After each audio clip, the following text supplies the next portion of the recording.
بسم اللہ الرحمن الرحیم۔ جنرل نالج واقفیت عامہ کلاس 3 کا آج ہم نے چیپٹر نمبر 7 کرنا ہے، جو کہ مسکن اور ہیبیٹیٹ سے متعلق ہے۔ جو بھی جاندار زمین پر پائے جاتے ہیں ان کو کھانے پینے، خوراک، سانس لینے کے علاوہ اپنی ایک محفوظ رہنے کی جگہ بھی چاہیے ہوتی، اس جگہ کو ہم مسکن کہیں گے، مسکن یا ہیبیٹیٹ۔ اس چیپٹر میں ہم اس قابل ہو جائیں گے کہ ہم پڑھیں کہ مسکن کہتے کس کو ہیں، اور ہم یہ جانیں گے کہ سورج کی حرارت اور روشنی زمین پر زندگی کو قائم رکھنے کے لیے کس طرح مددگار ہے۔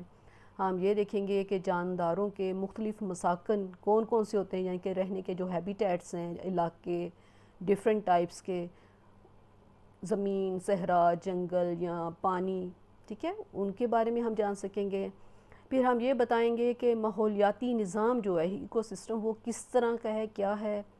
اس میں پھر ہم دیکھیں گے کہ جو مسکن میں زندگی گزارنے کے لیے جو جو چیزیں چاہیے ہوتی ہیں قدرتی طور پر خدا نے جو بنائی ہیں، درجہ حرارت، روشنی، پانی، ہم ان کے بارے میں جان سکیں گے۔ اور پھر مختلف ہیبیٹیٹس کے مطابق کچھ خاص جانور یا پودے ایسے ہوتے ہیں جو اپنے آپ کو اس ماحول کے مطابق کس طرح اللہ تعالیٰ نے ان کو ایڈجسٹ ہونے کی پاور دیا ہے، ٹھیک ہے۔ اور پھر فائنلی ہم اس میں یہ پڑھیں گے کہ انسان کی جو ایکٹیویٹیز ہیں نا، وہ کس طرح ان نیچرل جو ہیبیٹیٹس ہیں، قدرتی مساکن ہیں، ان کو متاثر کرتی ہیں، جس میں ہم پڑھیں گے کہ آلودگی، یعنی کہ پولوشن، جو ہم انسان جو مختلف قسم کی ایکٹیویٹیز کرتے ہیں اس کی وجہ سے کس طرح وہ اس میں تبدیلیاں آتی ہیں، ٹھیک ہے، ہم اس کے بارے میں جانیں گے۔ شروع کرتے ہیں۔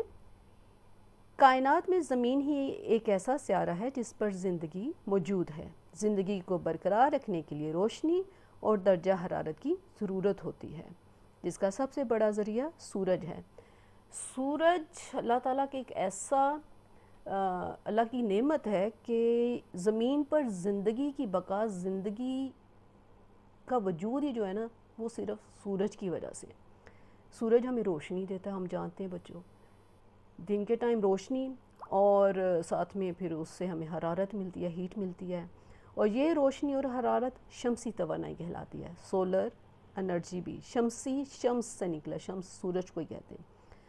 پودے سورج سے حاصل کردہ توانائی کو استعمال کر کے خوراک بناتے ہیں، اور باقی جاندار زندہ رہنے کے لیے پودوں پر انحصار کرتے ہیں۔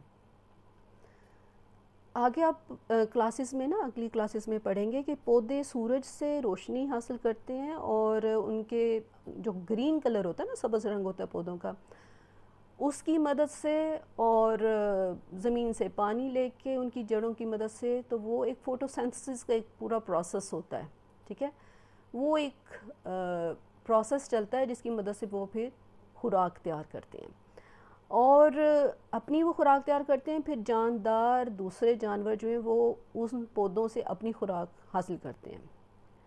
جیسے ہم بھی دیکھیں نا کہ کتنے سارے پودے کھاتے ہیں، ہم فروٹ کھاتے ہیں، سبزیاں کھاتے ہیں، یہ سب پودوں پہ ہی لگتی ہیں نا، اور اسی طرح جانور بھی بہت سارے آپ دیکھتے ہیں گھاس پھوس کھاتے ہیں۔ لیکن سب سے زیادہ جو پودوں کا ایک خاص کام ہے نا، کہ پودے آکسیجن جذب نہیں کرتے، آکسیجن دیتے ہیں۔ جب وہ یہ پروسیس کر رہے ہوتے ہیں نا، تو اس پروسیس میں دن کی روشنی میں جب وہ اپنی خوراک بنا رہے ہوتے ہیں نا، تو آکسیجن گیس ہے بہت ضروری ہمارے زندہ رہنے کے لیے، تو وہ آکسیجن ہمیں پودوں سے حاصل ہوتی ہے۔